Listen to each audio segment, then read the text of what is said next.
มหาการุณิโกนาโถตถาคตภะคะวันพุทธะปัจเจกพุทธะอรหันตะภารัตรัตนาปุริสัตวะบาบาสัตดรเบียมิกะนะโมพุทธายะนะโมธัมมายะนะโมสังฆายะเจพิมสังเกโชดังโชเกโชกนำลาจังโชบาโดดักเนกับโซเจดังเกจิงโซเกเปโซนังเกโดลาเพ่งสีสังเกดุปาโชสิมเจนัมเกชมปาดังโลเจจิตาจิตาวะเสสงทดมงเทกไปโชกิคุโลคุดูสุตายาทาคเตคเตปาราคเตปาราสังฆเตโพธิสวาหาอุมานิเบเมอามิโตโฟ Homage to the blessed one, the worthy one, the perfectly self-enlightened one.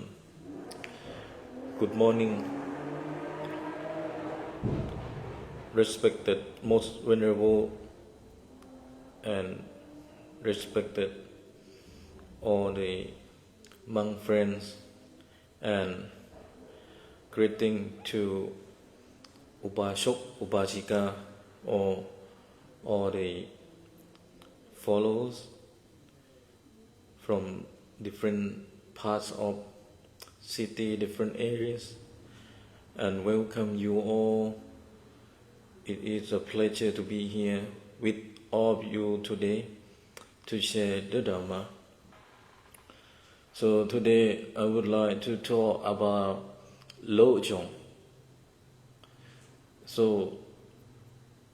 let's see, before I try to mention about the practicing or the name of practicing, or we can call the title of practice in the Tibetan Buddhism, and that what I mentioned about the Ramrim, Lojong, Shokchen, and Mahamudra. So this kind of practice that come from Tibetan Buddhism, from the different Buddhist school, Buddhist tradition. And before that also I mentioned a lot of things from the practicing of Ramrim. So at first I will, try to talk about the practicing from the Gelupa first, and then later I will talk about the practicing from Kagyu, from Sakya, and from Yingmaba. Yeah. So let's try to bring you all to understand about Lojong. Lojong. So let's see a little bit the history of Lojong. Actually, Lojong, this is a Tibetan word. The meaning is mind training, or in Thailand we call การฝึกจิตใจ. I can say that. In Tibet we call Lojong, but in English we call mind training, or in Thai we call การฝึกฝนใจ or attitude transformation, or ทัศนคติที่นำไปสู่การเปลี่ยนแปลง. I can say that. หมายถึงการเปลี่ยนแปลงภายใน transform inside your transformation from your inside, or attitude transformation. ทัศนคติที่นำไปสู่การเปลี่ยนแปลง. I can say that in Thai word. Is a core Mahayana Buddhist practice decided to cultivate compassion and wisdom, and originally the principle of Lojong that we can come to see from Mahayana points of view, and this teaching that already show that in India, particularly from scholars like Sandideva, guide the book is a guide to Bodhisattva way of life, and Atisa Dipankara from the 10 to 12 centuries. So I would like to show you one book that we translate already, that already mentioned about Lojong. So in Thai we translate to วิถีชีวิตของพระโพธิสัตว์ this book, and this book translate from Vesana A. Wallens and B. Alan Wallens, and Professor Dr. Sorat Hongranarum from Chulalongkorn Mahavihalalai. He translate from English, and before that we have the translation from Sanskrit to English by Vesana A. Wallens and B. Alan Wallens, and then Professor Dr.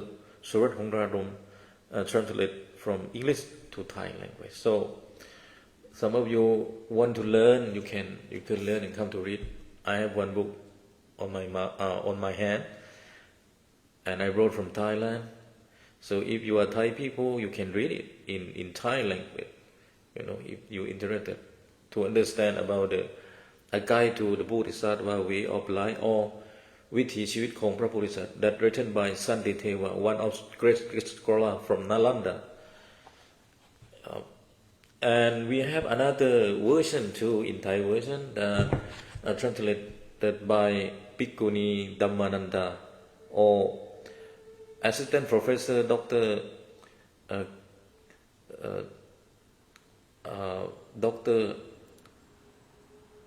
I forgot his name already. I remember only Bhikkhuni name, Dhammananda. Oh, okay, I got it. Sorry. Her name is Assistant Professor Shachuman Gabila Singh. He was a lecturer. He was a assistant professor from Dhammasat University, from the Buddhist department. But now she retired to became a Bhikkhuni already. Okay, these are one way to learn about Lojong.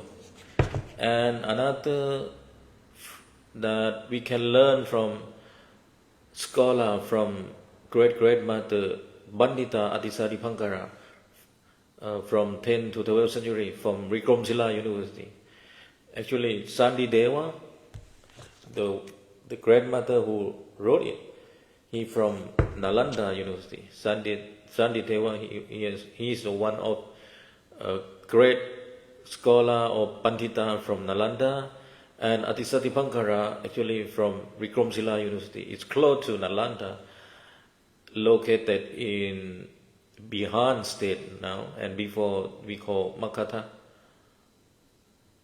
right? And for transmission to the Tibet, Adipankara brought 3 teaching to Tibet in the 11th century. He passed them down to his main Tibetan discipline that we call Thom Thopa, who found the Gedamba school.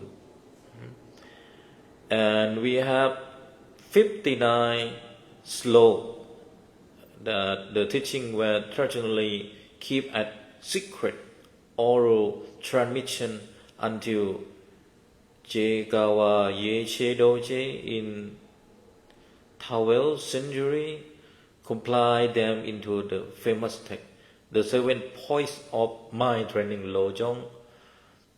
Donduk Ma Jegawa organized the core insight into 59 slope to help practitioner integrate Dharma into daily life. So actually, the original text come from Santiteva, that we call a guide to the Bodhisattva way of life, and also the original text from Atisadipankara, he brought to Tibet. Actually, he was a great master from Vikromsila, and he came to Tibet to reform about Buddhism in Tibet. And later on, one of great master, his name is Gegawa Yeshe Doji. In 11th century, he tried to, combine or try to what we call collect and make it easy to read, and then become the great book that we call the 7 points of mind training, or in Tibet we call Lo Chong Don Duk Ma. Okay, so very interesting, right? And don't forget it. If you want to learn, you want to read, we have a Thai language already. And this translated from the one organization, non-profit organization, Pandara, or สำนักพิมพ์มูลนิธิ Pandara. And let's see the core teaching or key concepts, and after that I will bring you all to read more the history and the practicing of Lojong. But now we try to understand something is easy. So Lojong is a highly practiced framework that focuses on transforming daily challenges, negative emotions, and ever recede into path to enlightenment, and one we call Tokpen, or taking and sending. So the practice a powerful meditation technical, with breathing. This is one of practice from Lojong. The technical with breathing, and also the methods on in breath, your visualize, taking in the suffering, which visualize yourself taking in the suffering, dark energy, and pain of all sentient beings. On the out breath, you send out peace, happiness, light, and virtue to everyone. This is the way of practice.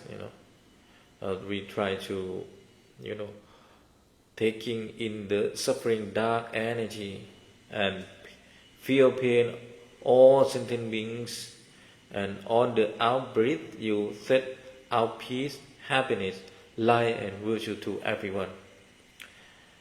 And the purpose of this practice is to, delimit self content, we call, to remove ego. We can say that, to remove ego and try to delete or decrease your ego, and cultivate ultimate compassion that we call bodhicitta. So when we're talking about bodhicitta, you have to read and understand the text that we call the guide to Bodhisattva way of life, or in Thai we call วิถีชีวิตของพระโพธิสัตว์ that written by Grandmother Santiteva. So to practicing about the bodhicitta, you have to understand about the Bodhisattva Sila and a guide to the Bodhisattva way of life. And second is relating ultimate bodhicitta. Relative bodhicitta, the practical wise and action to free all beings from suffering. Ultimate bodhicitta, the realization of emptiness that we call shunyata or sunyata, that understanding that all phenomena are interdependent,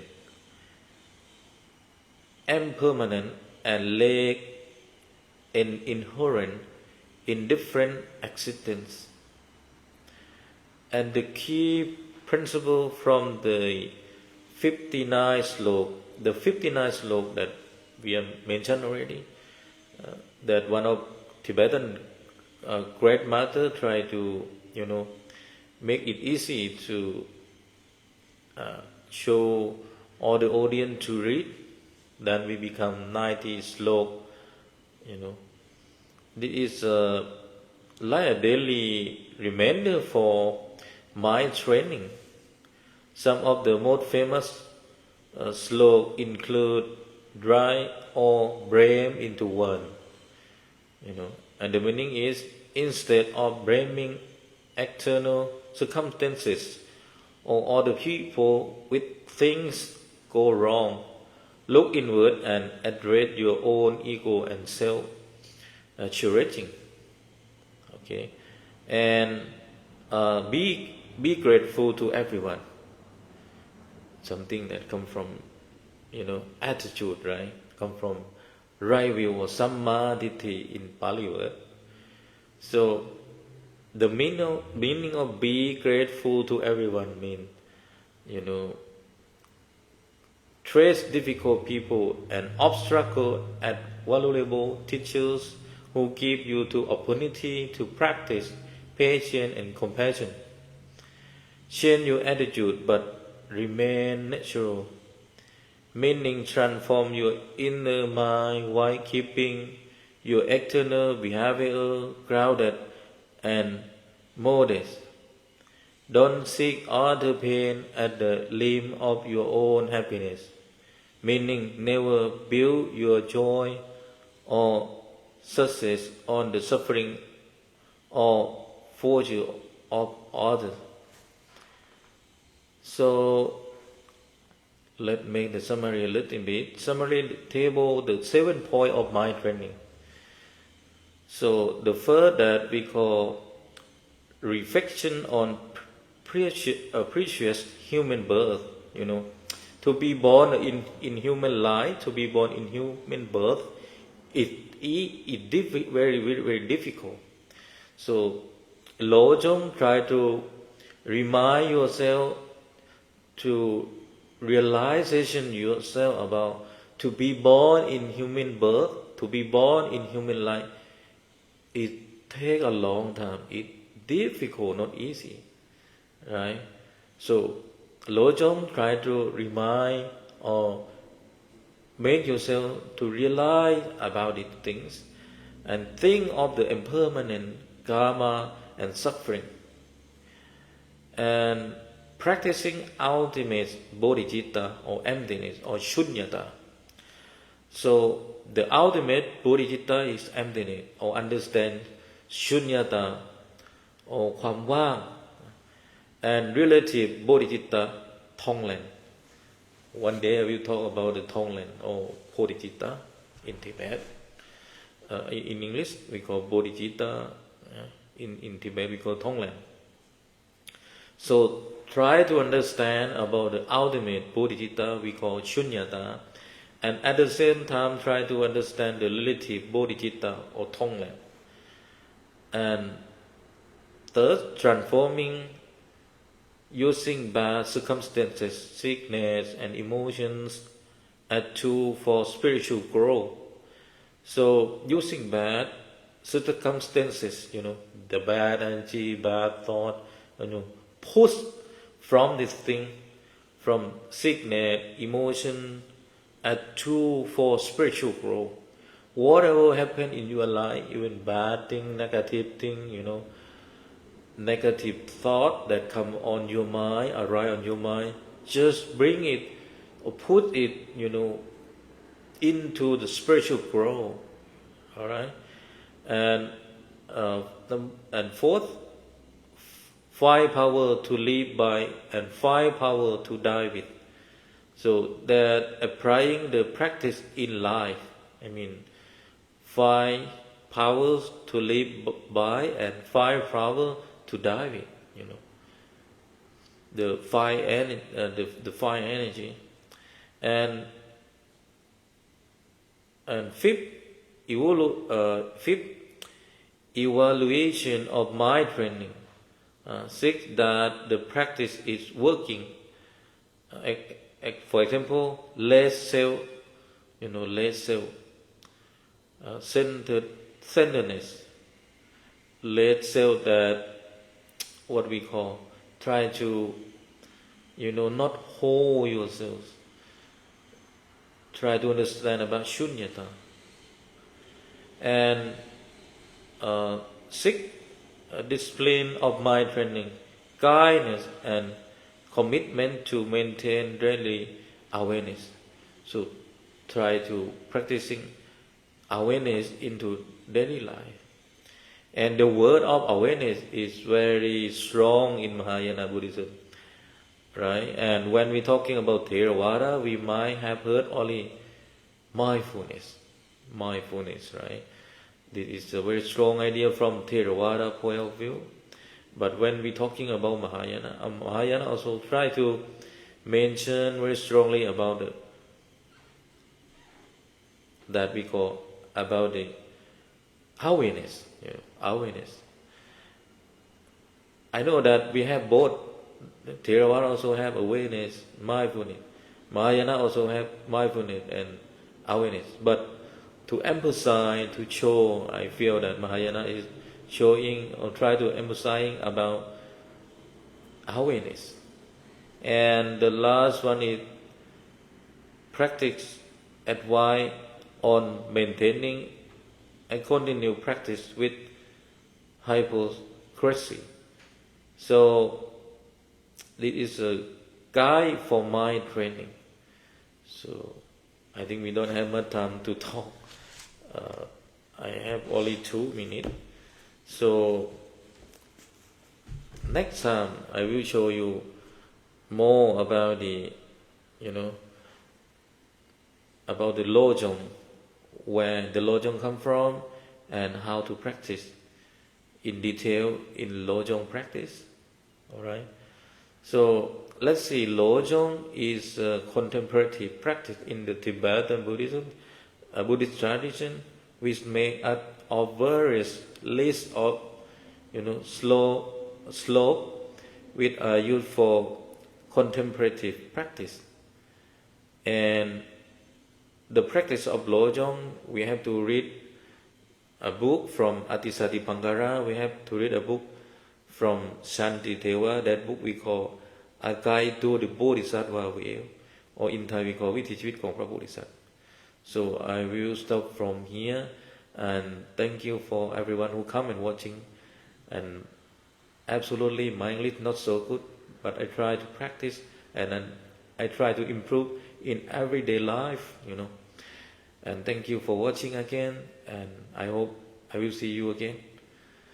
So last one, I will give you a little bit blessing. Bhavatu sappha manghalang rakhantu sappha devata sappha buddha anubhavena sappha dhamma anubhavena sappha sankha anubhavena satha soti bhavantu te sadhu sadhu sadhu.